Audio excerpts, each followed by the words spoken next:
When we create our Vue app or our Vue instance, there is a series of stages going on behind the scenes.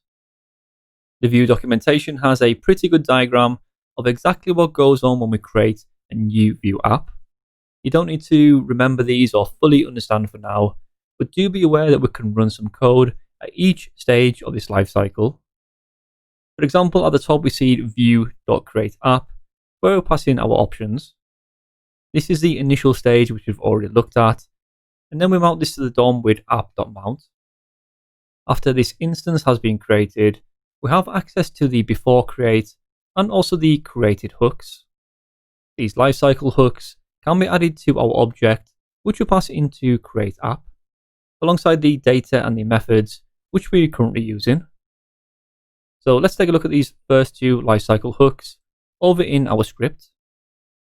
So alongside our data, we're first going to look at before create. The second one, separated by a comma, is the created hook. Inside of these two hooks, we can add any code which we want to run at these first two stages.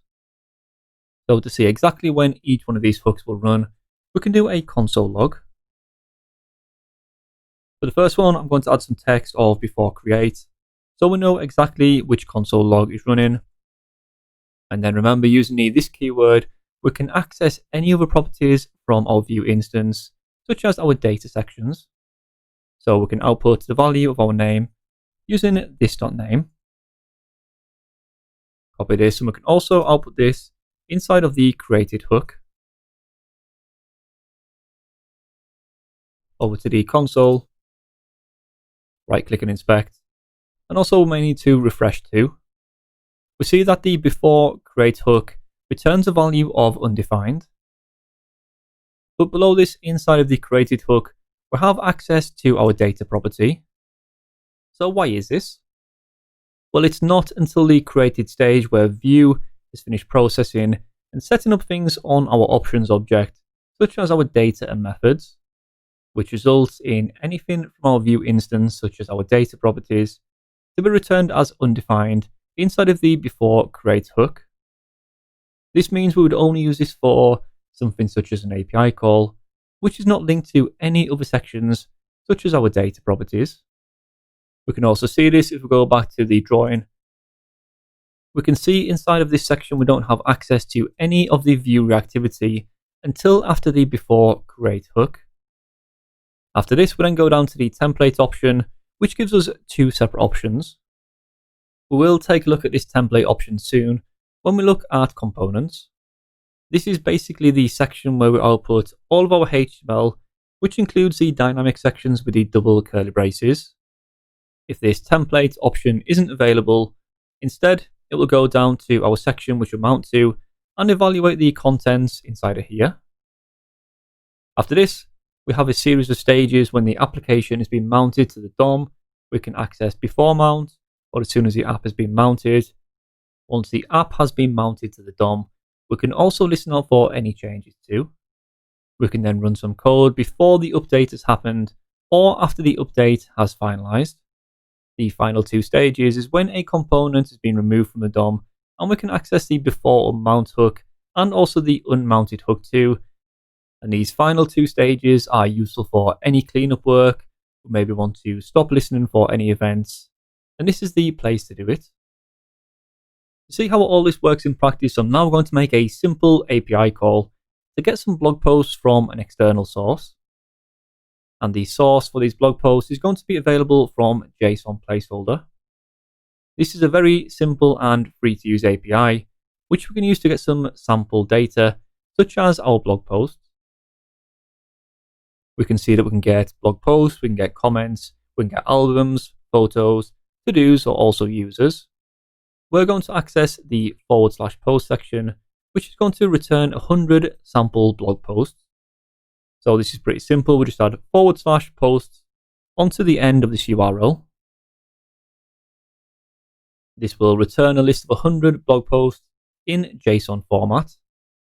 And we can also make a call to this URL from a view method. So back over to Visual Studio Code and into our script. We can call this from inside of our method section, and the method I'm going to call is going to be getPost.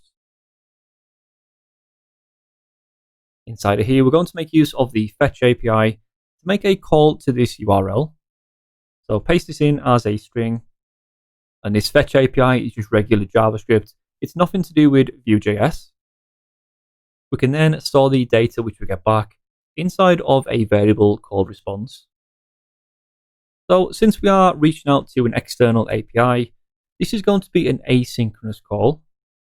This means that the data which we get back may come back in a few milliseconds, it may take 5 seconds, it may not come back at all. So to deal with this, we can make use of Async Await, which is a JavaScript feature which will allow us to wait on the data to come back before we actually do anything with it. To do this, we can mark our method as asynchronous.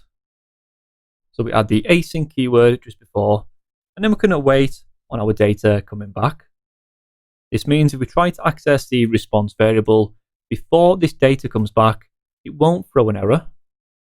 Now, this leaves us with the response object from our API call, and then we need to extract the JSON from the response. And to do this, we're going to access our response and then call the JSON method. This is going to extract the JSON from our response, which we can store in a constant or a variable called data. We'll also await this to make sure that this is finished before we access our data. And then we'll log this to the console. Now, before we go any further, let's take a step back and think about what we want to do. We have a list of blog posts which we're getting back from the API. And this is stored inside of this data variable, leaving us with two things which we need to do. First, we need to pass this data up to our data section and add this to our posts. The second thing we need to do is to actually call this method. As we looked at earlier, we could add a button to our site to make this call, but this would not be a good use. Instead, we want to do this automatically, and we could do this from a lifecycle hook. We can't use the before create hook, since remember this is called before the app is created, so the getPost method will be undefined. We could use mounted once the app is mounted to the DOM, or we could go even earlier and use the created hook, which we looked at before. We no longer need this before create, so we can remove this, and then go down to the created section. Instead of doing a console log, we're going to call our getPost method, which we can access with this.getPost. Over to the browser, and we can open up the developer tools.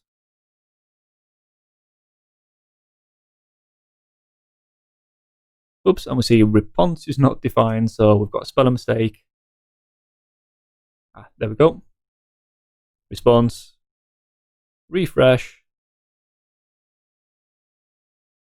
And there's our console log with 100 different blog posts. Each one of these blog posts has an ID, it has a body, a title, and also the user ID which created it. So this is exactly the same data we already have, plus this extra user ID, which we can ignore if we don't want to use. We're now going to use this data to replace the 3 blog posts which we already have. First, we are going to unset the blog posts we already have from our data property. To do this, we can scroll up to our posts and then set this to be an empty array. And we can now update these posts from our method. To do this rather than a console log, what we're going to do is access this.posts and set this equal to our data. Over to the browser. This now leaves us with 100 different blog posts inside of our page. The reason this works is because the data which we get back from the API, which we've just seen in the console log, is structured the same way as our original blog posts. So we can see this inside of our index page. Down in the blog section, we have access to the title, the body, and these also have an ID too. If the data which came back from our API was slightly different, for example, if the body section was titled content, all we would need to do is change this inside here, and we will be good to go.